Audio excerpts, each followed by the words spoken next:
Hello friends, mega power star Ram Charan నటించిన పెద్ది మూవీకి నిన్నటితో 2 రోజులు రన్ అనేది కంప్లీట్ అయింది భయ్య. మరి మొదటి రోజు ఈ మూవీ 135 కోట్ల వరకు గ్రాస్ అనేది రాబట్టింది. పెయిడ్ ప్రీమియర్స్ ద్వారా 21 కోట్ల వరకు రాబట్టింది. అడ్వాన్స్ సేల్స్ ద్వారా 65 కోట్ల వరకు గ్రాస్ రాబట్టింది. ఇక డే 1 అయితే 118 కోట్ల వరకు గ్రాస్ అయితే రాబట్టింది.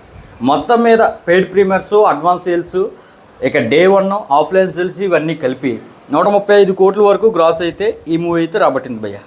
ఇక రెండవ రోజు ఎంతవరకు రాబట్టవచ్చు అనేది తెలుసుకునే ముందు అసలు ఈ మూవీకి ఎంతవరకు బడ్జెట్ పెట్టారు, ఎంతవరకు బిజినెస్ జరిగింది, మరి వరల్డ్ వైడ్గా ఎంతవరకు గ్రాస్ అండ్ షేర్ వస్తే హిట్ లిస్ట్లోకి వెళ్తుంది అనేది క్లియర్గా తెలుసుకుందాం భయ్య.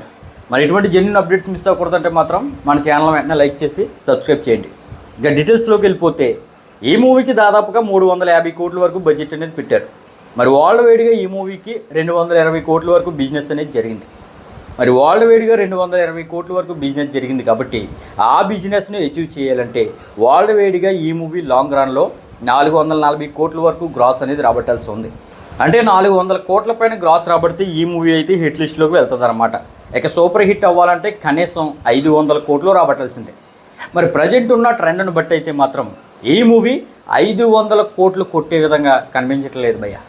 మొదటి రోజు 135 కోట్లు బాగానే వచ్చినాయి, కానీ రెండవ రోజు మాత్రం దాదాపుగా 70% డ్రాప్ అయ్యి 40 కోట్లు మాత్రమే గ్రాస్ అనేది వచ్చింది భయ్య. అది కూడా మేజర్గా తెలుగు నుంచి వచ్చాయి. తెలుగు నుంచి 24 కోట్ల వరకు గ్రాస్ వస్తే ఇక Hindi, rest of India, overseas, Kannada, Karnataka ఇవన్నీ కలిపి కేవలం 15 కోట్లు మాత్రమే ఈ మూవీ అయితే గ్రాస్ అయితే రాబట్టింది. అది భయ్య.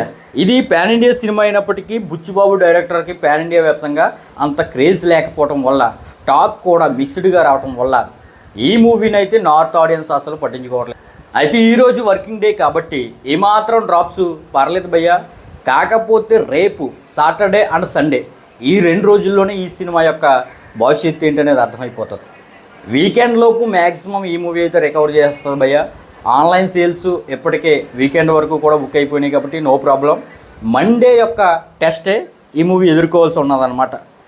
మీ అందరికీ తెలుసు, మండే టెస్ట్లో పాస్ అయిన మూవీ ఖచ్చితంగా హిట్ ట్రాక్ అనేది ఎక్కేస్తుంది. మండే టెస్ట్లో ఫెయిల్ అయిందంటే అది ఖచ్చితంగా ఫ్లాప్ అయిపోద్ది. As a box office collection వైజ్గా ఫ్లాప్ అయిపోద్ది అనమాట. ఇప్పటికే ఈ మూవీ టాక్ పరంగా మిక్స్డ్ టాక్ వచ్చింది కాబట్టి ఈ మూవీని గట్టెక్కిచ్చేది ఏదైనా ఉందంటే అది బాక్స్ ఆఫీస్ కలెక్షన్సే భయ్య. అయితే రెండో రోజు ఈ మూవీకి దాదాపుగా 70% వరకు డ్రాప్ అవడానికి వర్కింగ్ డే ఒకటే కారణం కాదు భయ్య, టికెట్ ప్రైజెస్ కూడా కారణం అని చెప్పవచ్చు. అదేవిధంగా జాన్వీ కపూర్ కూడా ఒక కారణం అని చెప్పవచ్చు.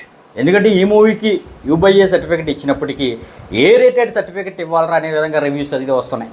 అంత వల్గర్గా సీన్స్ ఉన్నాయి. ఒక వ్యాంప్ లాగా జాన్వీ కపూర్ని చూపించారు. రామ్ చరణ్ కూడా లవ్ అనే పేరుతో రకరకాలుగా ప్రవర్తించడం అనే విధంగా రివ్యూస్ అయితే వస్తున్నాయి. దానివల్ల ఫ్యామిలీ ఆడియన్స్ ఈ మూవీకి వెళ్ళలేకపోతున్నారు అనే విధంగా టాక్ అయితే వస్తుంది భయ్య. మరి ఫ్యామిలీ ఆడియన్స్ వెళ్ళలేదంటే ఏ మూవీకైనా కలెక్షన్స్ అనేవి తక్కువ వస్తాయి. డైరెక్టర్ ఎప్పుడు కూడా ఏ ఆడియన్స్ని టార్గెట్ చేస్తున్నాడో క్లియర్గా మైండ్లో ఉండాలి భయ్య. ఇప్పుడు Dhurandhar A rated cinema, Animal A rated cinema, Salaar A rated cinema, కానీ అద్భుతంగా కలెక్షన్స్ వచ్చాయి. వాటిలో ఏమీ అంత ఎక్స్పోజింగ్ ఏమి ఉండదు. ఎక్కువగా హారర్ అనేది ఉంటుంది. ఫ్యామిలీ ఆడియన్స్ అన్నదమ్ములతో కలిసి, అక్క చెల్లెలతో కలిసి హర్రర్ సినిమాలు లేదంటే మాస్ సినిమాలు, నరుకుడు ఎక్కువ ఉన్న సినిమాల్ని చూడటానికి ఇష్టపడతారేమో, కానీ ఈ విధంగా వల్గారిటీ ఎక్కువ ఉన్న సినిమాలని అయితే చూడటానికి అయితే ఇష్టపడరు అనమాట. ఏది ఏమైనప్పటికీ కొద్దిపాటు లవ్ స్టోరీలో వల్గారిటీ ఉన్నప్పటికీ, జాన్వీ కపూర్ యొక్క ఎక్స్పోజింగ్ కొంచెం ఎక్కువైనప్పటికీ సినిమా యొక్క ప్లాట్ మాత్రం ఫ్యామిలీ ఆడియన్స్కి ఎక్కే ప్లాటే భయ్య. సినిమా యొక్క ప్లాట్ అనేది ఒక మెసేజ్ ఓరియంటెడ్ ప్లాట్గా వెళ్తుంది. ఎస్పెషల్లీ రామ్ చరణ్ యొక్క మేక్ ఓవర్ అయితే భయ్య చాలా అద్భుతంగా ఉంటుంది. ఈ మూవీలో రామ్ చరణ్ 1 మ్యాన్ షోగా మనం అయితే చెప్పవచ్చు. అయితే రామ్ చరణ్ కోసమైనా ఈ మూవీని అయితే ఖచ్చితంగా ఒక్కసారి అయితే ట్రై చేయవచ్చు.